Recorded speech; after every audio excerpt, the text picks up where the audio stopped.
Welcome to खोलो किताब। आज हम क्लास 6th, 7th और 8th की एक्टिविटी शीट नंबर 11 सॉल्व करेंगे जो 29 जनवरी को आपको दी गई है। ये आप लोगों की कॉमन है, हिंदी मीडियम वाले स्टूडेंट्स और इंग्लिश मीडियम वाले स्टूडेंट्स सभी को ये इंग्लिश में ही सॉल्व करनी है। हिंदी मीडियम वालों के लिए अलग से हिंदी में नहीं है ये वाली एक्टिविटी शीट। ऊपर यहाँ आप अपना नाम लिखेंगे, यहाँ जो भी आपके टीचर हैं उनका नाम लिखेंगे। अगर आप चैनल पर नए हैं तो पहले चैनल को ज़रूर सब्सक्राइब कर दें और वीडियो पसंद आए तो लाइक एंड कमेंट करना ना भूलें। चलिए देखते हैं क्या दिया हुआ इस एक्टिविटी शीट में हमें। It can be lot of fun to enjoy things around us rightfully, कि बहुत मज़ेदार हो सकता है। लॉट ऑफ फन मतलब बहुत मज़ा आ सकता है आपको। कब? उन चीज़ों को एन्जॉय करने में जो आपके अराउंड हैं, जो आपके आसपास चीज़ें हैं उनको एन्जॉय करने में। अगर आप सही तरीके से उनको एन्जॉय करोगे तो आपको बहुत मज़ा आ सकता है। It is our right to go to school, to walk on roads, go to a hospital, to a monument, a park and a temple. कि ये हमारा राइट मतलब अधिकार बनता है। कहाँ जाना? स्कूल में जाना, या फिर सड़क पर चलना, अस्पताल में जाना, मोन्यूमेंट होता है स्मारक वगैरह, वहाँ जाना, पार्क में जाना किसी, या मंदिर में जाना, किसी टेम्पल में जाना। ये हमारे राइट हैं, अधिकार हैं। It is also our right to enjoy the flag hoisting on our national festival. हमारा एक ये भी अधिकार है कि हम जो फ्लैग होस्टिंग होती है हमारे राष्ट्रीय पर्व वाले दिन, उसका भी मज़ा लें, उसको भी एन्जॉय करें। कोई हमें रोक नहीं सकता इस चीज़ के लिए। It's all free free free, ये सब फ्री हैं। As it is our right, क्योंकि ये हमारे अधिकार हैं। अब ये पिक्चर्स देख के आपको समझ में थोड़ा थोड़ा आ भी गया होगा कि ये वाली एक्टिविटी शीट, ये वाला गतिविधि पत्रक भी आपका किससे रिलेटेड है? गणतंत्र दिवस, रिपब्लिक डे से ही रिलेटेड है। क्योंकि हमने रिपब्लिक डे के बारे में पढ़ा था। 26 जनवरी को रिपब्लिक डे मनाते हैं, जिस दिन हमारे नियमों की किताब, जो संविधान हमारा है, वो लागू हुआ था, रूल बुक हमारी कॉन्स्टिट्यूशन। अब आगे क्या दिया हुआ है? Here is a story where a child like you not only enjoy his rights but is responsible too. यहाँ आपको एक स्टोरी दी हुई है एक ऐसे बच्चे की जो आपकी तरह ही है। चाइल्ड लाइक यू मतलब आपके जैसा ही है। वो सिर्फ अपने राइट्स को, अपने अधिकारों को ही नहीं एंजॉय कर रहा है, सिर्फ अधिकारों के मज़े नहीं ले रहा है, बल्कि वो साथ में एक जिम्मेदार बच्चा भी है। जिम्मेदार मतलब अपनी जिम्मेदारियाँ समझता है। अपने अधिकार अगर वो जान रहा है तो वो अपनी जिम्मेदारियां भी समझता है। Read and enjoy, understand the message behind the story. इस स्टोरी को पढ़ें, उसके आनंद लें, उसका एन्जॉय करें, और जो इसमें मैसेज आपको दिया जा रहा है, इस स्टोरी के पीछे क्या मैसेज है उसको भी समझने की कोशिश करें। अब वैसे ही जैसे हमने पिछली एक्टिविटी शीट करी थी, 1 by 1 हम करेंगे कि आपको पिक्चर दी हुई है, साथ में उसके बारे में कुछ लिखा हुआ है। हम एक एक को देख लेते हैं। फर्स्ट पिक्चर में जैसे आपको ये दिखाया हुआ है, ये क्या है सबको पता होगा। ये क्या है? हमारा नेशनल फ्लैग, हमारा राष्ट्रीय झंडा, राष्ट्रीय ध्वज, तिरंगा।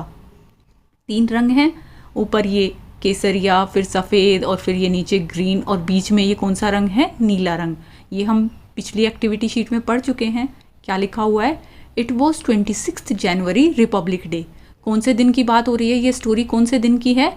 26 जनवरी की। और 26 जनवरी को क्या होता है? Republic day.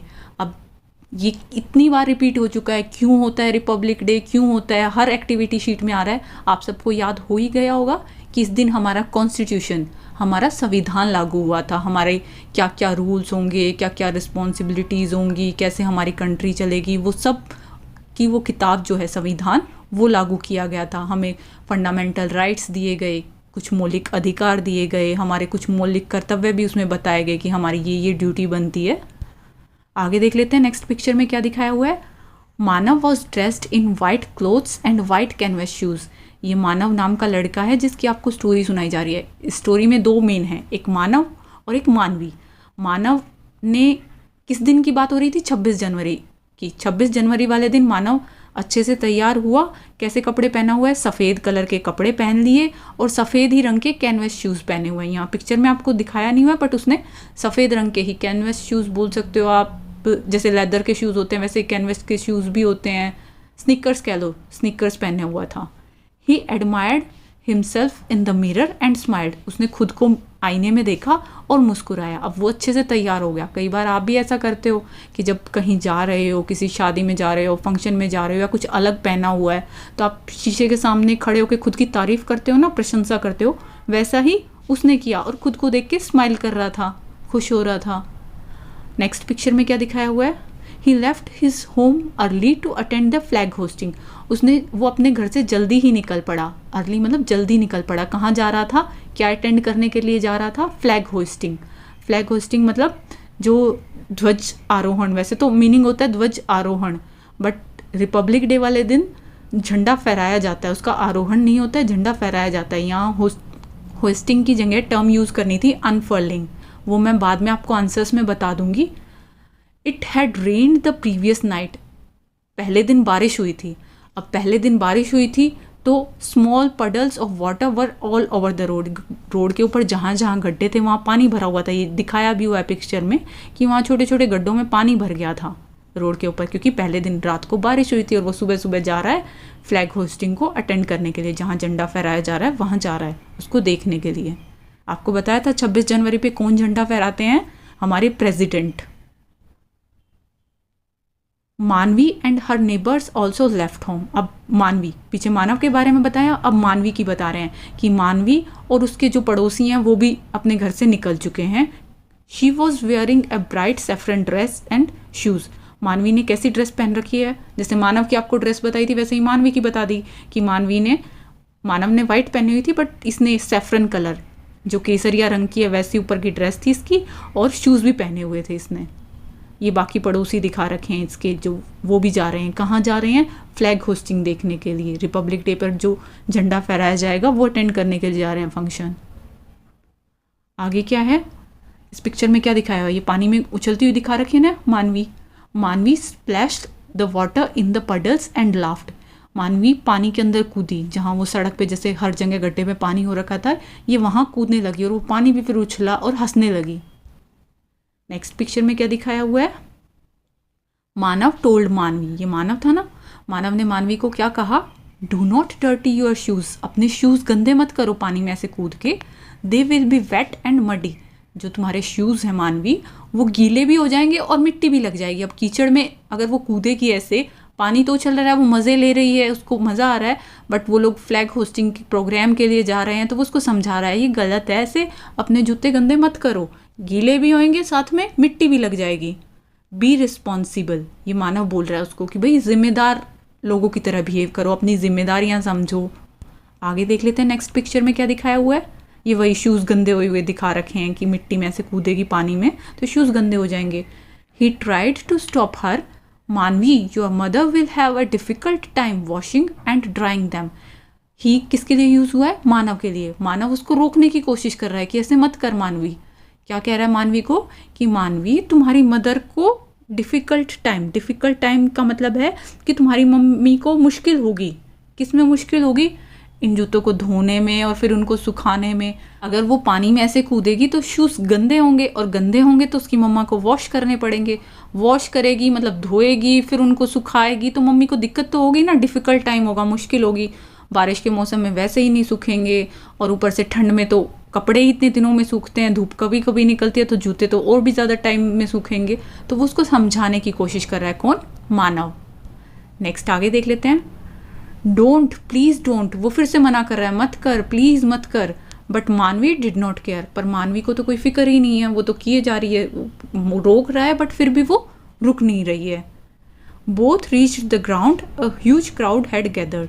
फिर दोनों ग्राउंड में पहुंच गए जहाँ वो जा रहे थे अटेंड करने के लिए, फ्लैग होस्टिंग को देखने के लिए। दोनों वहाँ पहुँच गए ग्राउंड में, और वहाँ बहुत ह्यूज क्राउड मतलब बहुत ज़्यादा भीड़ थी वहाँ पर। ये दिख रहे हैं काफ़ी लोग आए हुए थे वहाँ पर। आगे देख लेते हैं नेक्स्ट पिक्चर में क्या दिखाया हुआ है। As the flag was flying high on its pole, Manav felt proud that he had been a responsible boy. जैसे ये पोल होता है ना, पोल के ऊपर यहाँ जो फ्लैग दिखाया हुआ है, जैसे जब वो फ्लैग हाई पोल पर फ्लाई कर रहा था, लहरा रहा था, उस टाइम पे मानव को काफ़ी प्राउड फील हुआ, काफ़ी गर्व महसूस हुआ, और उसे खुद पर भी गर्व फील हो रहा था कि वो एक रिस्पॉन्सिबल बॉय है, एक जिम्मेदार लड़का है, वो अपनी जिम्मेदारियाँ समझता है। आगे देख लेते हैं। Where your thinking heads now, अब अपनी टोपी पहन लो सोचने वाली। टोपी सोचने वाली कोई अलग से नहीं होती, मतलब आप अपना दिमाग लगाओ। दिमाग लगाओ का मतलब सोचो अब कि आपको पूरी स्टोरी सुना दी मानव की और मानवी की, आपने क्या सीखा।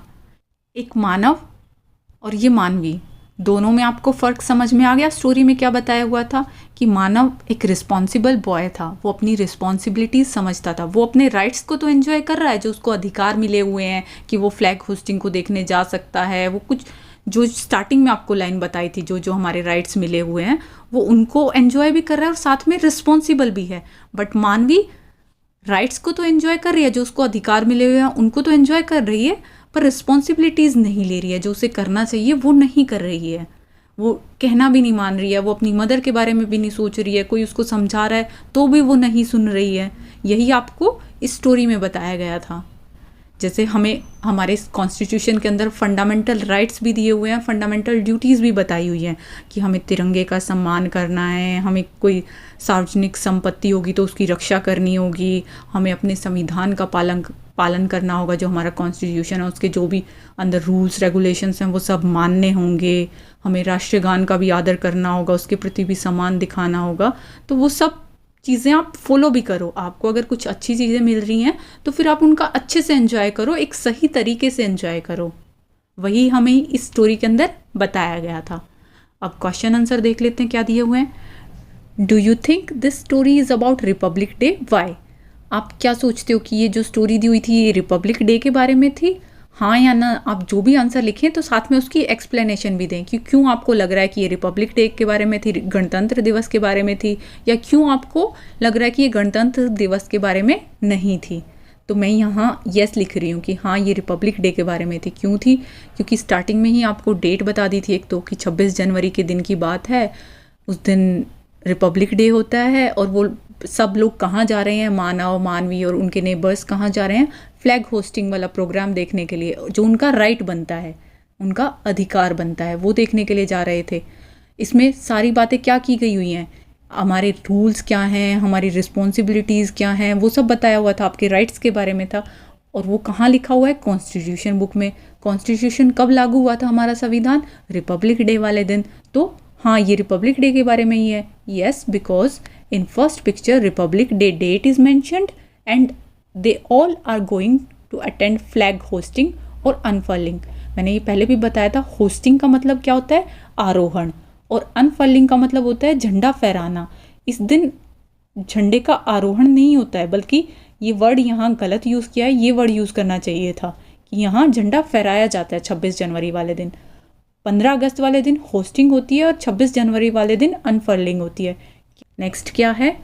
Pick out the objects in the story and write how you use them in responsible way. For example dress, I like to keep my dress clean. आपको इस स्टोरी के अंदर से कुछ ऑब्जेक्ट्स, कोई वर्ड्स ऐसे पिक करने हैं, कुछ ऐसे ऑब्जेक्ट्स पिक करने हैं, उठाने हैं, और उनके बारे में इस तरीके से लिखना है कि एक जिम्मेदार, मतलब जिम्मेदारी के साथ आप उसका यूज़ करते हो। जैसे ड्रेस है तो ड्रेस से इसने सेंटेंस क्या बना के दिखाया कि मैं अपनी ड्रेस को क्लीन रखता हूँ, मेरे को क्लीन रखना पसंद है, साफ़ रखना पसंद है अपने कपड़े। अब ऐसे ही आप वर्ड्स यूज़ करेंगे और उनको एक रिस्पॉन्सिबल, जिम्मेदार इंसान की तरह, जिम्मेदार आदमी की तरह कैसे उसका इस्तेमाल करेंगे वो लिखेंगे। जैसे मैं यहाँ कई वर्ड्स आपको लिख के दिखा देती हूँ। वाटर, पानी वर्ड आया था इस स्टोरी, ये सारे वर्ड्स स्टोरी में आए थे, उन्हीं से हमने सेंटेंस बनाया और एक रिस्पॉन्सिबल वे में हम उन्हें यूज़ कर रहे हैं। I don't waste water unnecessary, मैं बेवजह पानी वेस्ट नहीं करता कि आप ब्रश कर रहे हैं तो नल खुला छोड़ दिया, या वैसे ही कहीं नल खुला छोड़ दिया पानी वेस्ट होता रहे, तो मैं वह ऐसे बेकार में वेस्ट नहीं करता हूँ पानी को। नेक्स्ट क्या है? Road, I follow all road safety rules, कि मैं जितने भी रोड के ऊपर सेफ्टी रूल्स होते हैं, सड़क के जो नियम कानून होते हैं, मैं उन सब को फॉलो करता हूँ। कि ज़ेब्रा क्रॉसिंग पे आपको क्रॉस करना होता है रोड, और लाल बत्ती, हरी बत्ती, पीली बत्ती, सबका ध्यान रखते हैं। Next flag, I respect my national flag, ये हमारी रिस्पॉन्सिबिलिटी, ये हमारी फंडामेंटल ड्यूटीज़ भी बनती है कि हमें अपने जो राष्ट्रीय ध्वज है उसका सम्मान करना चाहिए। Next clothes, I like to keep my clothes clean throughout the day, मैं अपने कपड़ों को हमेशा पूरा दिन मतलब साफ़ रखने की कोशिश करता हूँ। ऐसा नहीं है कि कपड़े पहन लिए कहीं कीचड़ में ऐसे उछलने लग गया, वो करने लग गया। हाँ, ज़रूरत पड़े तो करना भी पड़ जाता है, ऐसा नहीं है कि आप फिर करोगे नहीं। एडवर्टाइजमेंट आपने टीवी पर देखी होगी, सर्फ एक्सेल की आती है जिसमें बोलते हैं दाग लगने से अगर कुछ अच्छा होता है तो दाग अच्छे हैं। उस केस में वो बच्चे अपना कपड़ा गंदा कर रहे हैं पर किसी की हेल्प करने के लिए कुछ अच्छे वे में यूज़ कर रहे हैं, तो कपड़े गंदे करने में कोई प्रॉब्लम नहीं है। Shoes, I always keep my shoes in shoe rack, कि मैं अपने जूते जहाँ रखने की जगह बनाई हुई है शू रैक वहीं रखता हूँ। ऐसे नहीं कहीं वो निकाल दिए, एक जूता कहीं पड़ा है दूसरा जूता कहीं पड़ा है, तो वो रिस्पॉन्सिबल वे नहीं हुआ। ये सारी जितने भी पॉइंट्स अभी मैंने बताए हैं ये एक रिस्पॉन्सिबल वे में यूज़ किए गए हैं कि अच्छी बात है ऐसे रूल्स को फॉलो करना, रिस्पेक्ट करना, पानी को ना वेस्ट करना, अपने कपड़े साफ़ रखना, अपने जूते सही जगह पे रखना और अपने घर को साफ़ रखना। लास्ट में लिखा हुआ है ना, I like to keep my home clean. अब पानी सबको मिलेगा बट उस चीज़ को ना वेस्ट करना, पानी को आप एंजॉय करो पर सही तरीके से करो। रोड पे आपको चलने का अधिकार मिला है तो आप सही तरीके से जितने रूल्स बनाए गए हैं उनको भी साथ में फॉलो करो। आपको अगर राष्ट्रीय झंडा बताया गया है आपकी कंट्री का जो भी, उसका सम्मान करने के लिए आपकी फंडामेंटल ड्यूटी मतलब मौलिक कर्तव्य बताए गए हैं तो उनका भी आदर करो जो जो बताए गए हैं जितने भी। अपने कपड़ों को साफ़ रखो, अपने घर को साफ़ रखो, और भी ऐसी छोटी छोटी चीज़ें हैं जो आपको रिस्पॉन्सिबल बनाती हैं, आप अपनी जिम्मेदारियां समझते हैं। इसी के साथ ये एक्टिविटी शीट आपकी कंप्लीट हुई। मिलते हैं नेक्स्ट वीडियो में अगली एक्टिविटी शीट के साथ। Don't forget to like, comment, share and subscribe the channel. Thank you.